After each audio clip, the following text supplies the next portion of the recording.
Good morning students. आज class 5th में हिंदी पढ़ने जा रहे हैं। आप सभी अपने अपने बुक मंथन ओपन कर लीजिए। कर लिया बेटा?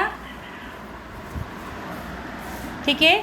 पेज नंबर 15 पर चैप्टर 2 गुब्बारे में चीता। ठीक है। पाठ से पहले हाँ नहीं में उत्तर दीजिए। आपको पाठ से पहले आपको हाँ या नहीं में उत्तर देना है। जिद करना अच्छी बात है। क्या जिद करना अच्छी बात होती ना कि गलत बात होती है? गलत बात होती है तो नहीं, जिद करना अच्छी बात नहीं होती है। ख वाला हर काम माता पिता की अनुमति लेकर करना चाहिए। हाँ, है ना। मुसीबत के समय साहस से काम लेना चाहिए। हाँ या नहीं में उत्तर लिखिए। तो मुसीबत के समय साहस से काम लेना चाहिए। बड़ों की सलाह माननी चाहिए। हाँ, बड़ों की सलाह माननी चाहिए। इसमें भी हाँ आएगा। आगे दे रखा है दोनों चित्रों में से आप किसे पसंद करते लिखिए। तो देखिए, एक बालक है और एक पिताजी या टीचर, कुछ भी समझ सकते हैं आप आपके अनुसार। और सेकंड चित्र में है एक बालक है और मम्मी है। और चित्र को ध्यान से भी देखिएगा। ठीक है, क्यों ये आपको खुद को करना है। ठीक है, चलिए पढ़ना स्टार्ट करते हैं। स्कूल के पास एक मैदान में सर्कस लगा था। एक स्कूल थी, उसके पास में क्या सर्कस लगा था। सारे शहर की दीवारों पर उसके पोस्टर चिपके हुए थे, है ना। दीवारों पे क्या थे? उसके पोस्टर चिपके हुए थे। इसमें अलग अलग जंगली जानवर विचित्र काम करते दिखाए गए थे। इसमें अलग अलग जानवरों के चित्र थे, है ना, विचित्र तरीके से काम करते हुए। लड़के तमाशा देखना चाहते थे। पहला तमाशा रात को शुरू होने वाला था। इश्तिहार मीन्स विज्ञापन बड़ा ही आकर्षक था। विज्ञापन बड़ा ही आकर्षक था। इश्तिहार को क्या बोलते हैं? विज्ञापन बोलते बेटा। हेडमास्टर यानी प्रधान हेडमास्टर साहब ने लड़कों को वहाँ जाने से रोका था। हेडमास्टर साहब ने क्या करा था? मना करा था कि आपको वहाँ नहीं जाना है। मगर लड़कों का मन तो सर्कस में लगा हुआ था। बच्चों का मन तो नटखट होता है, तो उनको देखने की उत्सुकता मन में लगी हुई थी। सामने किताबें खोले जानवरों की चर्चा कर रहे थे। किताबें तो खोल ली थी, पर आपस में जानवरों के बारे में बातें कर रहे थे। शेर और बकरी एक बर्तन में पानी पिएंगे। इतना बड़ा हाथी बैलगाड़ी पर कैसे बैठेगा? बैलगाड़ी के पहिए बहुत बड़े बड़े होंगे। तोता बंदूक और बन मानुस बाबू बनकर मेज पर बैठेंगे। ये सभी बातें कर रहे थे आप। ये इनके विषय में बच्चे आपस में बातें कर रहे थे। बलदेव सबसे पीछे बैठा हुआ था। बलदेव क्या था? पीछे बैठा हुआ था क्लास में। पेज पलटा लीजिए आप सभी।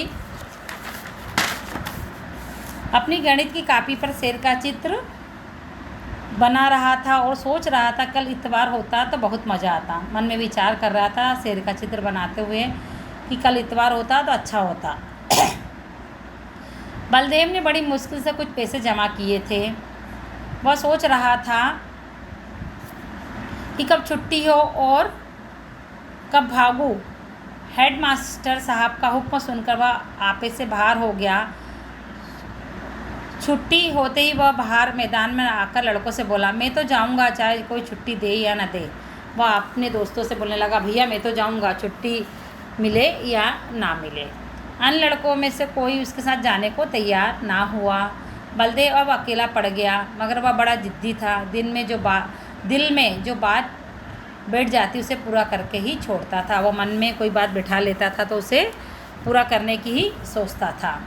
शनिवार को अन्य लड़के तो मास्टर जी के साथ गेंद खेलने चले गए। बलदेव चुपके से खिसक कर सर्कस की ओर गया और एक आने का टिकट खरीदकर जानवरों को देखने भीतर पहुंचा। वहाँ जानवरों को देखकर बलदेव मन में बहुत परेशान हुआ। वह शेर है, मालूम होता है जैसे महीनों से इसे मलेरिया बुखार आ रहा हो। वह भला 20 हाथ ऊंचा उछलेगा। यह सुंदरवन का बाग है, जैसे किसी ने इसका खून चूस लिया हो। मुर्दे की तरह पड़ा है। बाहर है भालू, यह भालू है या सुअर, और वह भी काना, जैसे मौत के चंगुल से निकल भागा हो। अलबत्ता ये चीता कुछ जानदार है और वह 3 टांग का कुत्ता भी। वह जानवरों की हालत देखकर मन में सोच विचार करने लगा। पेज पलटा लीजिए बेटा। मन ही मन सोचा, इसकी एक टांग किसने काट ली। दुम कटे कुत्ते तो देखे थे। उसने मन में सोचा कि दुम यानी दुम जिस कट जाती वो कुत्ते तो मैंने देखे थे, पर पेड़ कटा कुत्ता आज ही देखा और यह दौड़ेगा कैसे। उसके मन में विचार उथल पुथल मची हुई थी विचारों की। इतनी सारी बातें मन में आते ही बलदेव हंस पड़ा। उसे अफसोस हुआ कि गेंद छोड़कर यहाँ नहाए काया। उसने सोचा कि फालतू जाया भैया मैं तो यहाँ। एक आने पैसे भी गए और मज़ा भी नहीं आया। ऐसे जानवरों को तो मैं सेहत में भी ना देखना चाहूँ, यानी ऐसे जानवरों को मैं मुफ्त में भी देखना ना चाहूँ।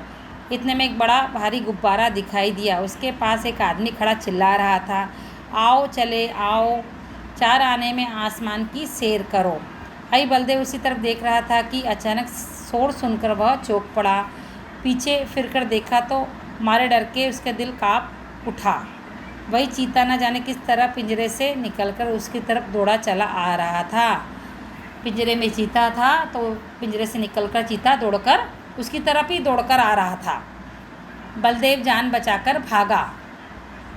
और सभी को लगता ना भाई, चीता शेर देख के तो सभी को डर लगता, तो उसको भी डर लगा कि भैया ऐसा नहीं हो कि मेरे को खा जाए। मन में 17 तरह के विचार आए उसके भी। इतने में एक और तमाशा हुआ। उधर से चीता गुब्बारे की तरफ दौड़ा। जो आदमी गुब्बारे की रस्सी पकड़े हुए था वह चीते को अपनी तरफ आता देखकर बेतहास भागा। अब सभी को शेर चीते को आते देखते डर लगता है, तो वो गुब्बारे वाले आदमी भी अपने तरफ से लगा। सभी आते हुए देखा तो वो गुब्बारे की रस्सी छोड़ दी और भाग निकला। बलदेव झट से गुब्बारे पर चढ़ गया। चीता भी शायद उसे पकड़ने के लिए कूदकर गुब्बारे पर जा पहुंचा। गुब्बारे की रस्सी छोड़कर वह आदमी तो पहले ही भाग गया था। वह गुब्बारा उड़ने के लिए बिल्कुल तैयार था। रस्सी छूटते ही वह ऊपर उठा। बलदेव और चीता दोनों ऊपर उठ गए। बात ही बात में गुब्बारा ताड़ के बराबर जा पहुंचा।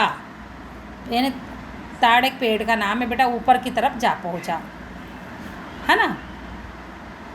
बलदेव ने एक बार देखा तो लोग चिल्ला चिल्लाकर चीते से बचने का उपाय बतलाने लगे, मगर बलदेव के तो होश उड़ गए थे। चीता और चित्र में दिख रहा है चीता और बलदेव तो आमने सामने, तो उसके तो होश ही उड़ गए थे उधर। उसकी समझ में कोई बात नहीं आई। जो जो गुब्बारा ऊपर, पेज पलटा लो बेटा, उठता जाता बलदेव के तो प्राण सूखते जाते। उसको डर लगता, भयंकर डर लगता, अरे भैया अब मेरा क्या होएगा। चीता तो बड़ी आसानी से बलदेव को चट कर जाता, मगर उसे अपनी ही जान की फिक्र हुई थी। सारा चीतापन भूल गया था। आखिर चीता इतना डरा कि उसके हाथ पांव फूल गए और वो फिसलकर उल्टा नीचे गिरा। ज़मीन पर गिरते ही उसकी हड्डी पसली चूर चूर हो गई। अब तो बलदेव को चीते का डर था। अब तक तो यानी बलदेव चीते के साथ था तो उसको डर था, पर चीता गुब्बारे के ऊपर से गिर गया तो उसका डर उसको चला गया। अब यह फिक्र हुई कि गुब्बारा मुझे कहाँ लिए जाता है। अब मन में ये विचार आ रहा था कि अब मेरे को गुब्बारा कहाँ लेकर जा रहा है। वह एक बार घंटाघर की मीनार पर चढ़ा था। ऊपर से नीचे के आदमी खिलौने से और घरौंदे से लगते थे। अगर ऊपर से नीचे की तरफ देखोगे तो आदमी खिलौने से और घरौंदे जैसे लगेंगे, छोटे छोटे दिखाई देंगे बेटा। कैसे दिखाई देंगे? सब चीज़ें छोटे छोटे दिखाई देने लगेगी। मगर आपको प्रैक्टिकल नहीं करना है, पर है ना। मगर इस समय वह उससे कई गुना ऊंचा था, पर वो कई गुना ऊपर था, मीनार से भी कई गुना ऊपर था। एकाएक उसे एक बात याद आ गई। उसने किसी किताब में पढ़ा था कि गुब्बारे का मुंह खोल देने से गैस निकल जाती है, गुब्बारा नीचे उतर आता है। मगर उसे यह ना मालूम था कि मुंह बहुत धीरे धीरे खोलना चाहिए। पर उसको ये नहीं मालूम था कि भैया गुब्बारे का मुंह धीरे धीरे खोलना चाहिए। उसने एकदम उसका मुंह खोल दिया और गुब्बारा बड़े बेग से गिरने लगा। जब वह ज़मीन से थोड़ी ऊंचाई पर आ गया तो उसने नीचे की तरफ देखा, दरिया बह रहा था। फिर तो रस्सी छोड़कर दरिया में कूद पड़ा और तैरकर निकल आया। क्या करा बलदेव ने? समझदारी का काम किया, जिससे उसकी जान बच गई और तैरकर नदी में से बाहर, दरिया में से तैरकर बाहर आ गया। ठीक है, इसको आपको पढ़ना है बेटा और शब्दार्थ आपको लिखना है।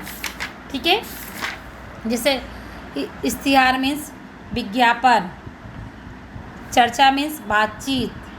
फिर पेज पलटा लीजिए आप। अफसोस मीन्स दुख, नाहक मीन्स बेकार, सेहतमंद मीन्स मुफ्त में, बेतहास मीन्स जोर से, ताड़ मीन पेड़ का नाम, होश उड़ना मीन्स बुरी तरह घबराना, अत्यधिक घबरा जाना। ठीक है, फिर पेज पलटा लीजिए। प्राण सूखना यानी बहुत ज़्यादा डर जाना। हड्डी पसली, चूर चूर होना यानी बुरी तरह घायल होना। बेग मीन्स तेज गति से, तेज़ी से। दरिया मीन्स नदी। आपको ये लिखना भी है जिससे वो पढ़ना भी है। आपको पाठ को 2 से 3 टाइम पढ़ना भी है और शब्दार्थों को लिखना भी है जिससे आपको पाठ को समझने में आसानी होगी बेटा। ठीक है।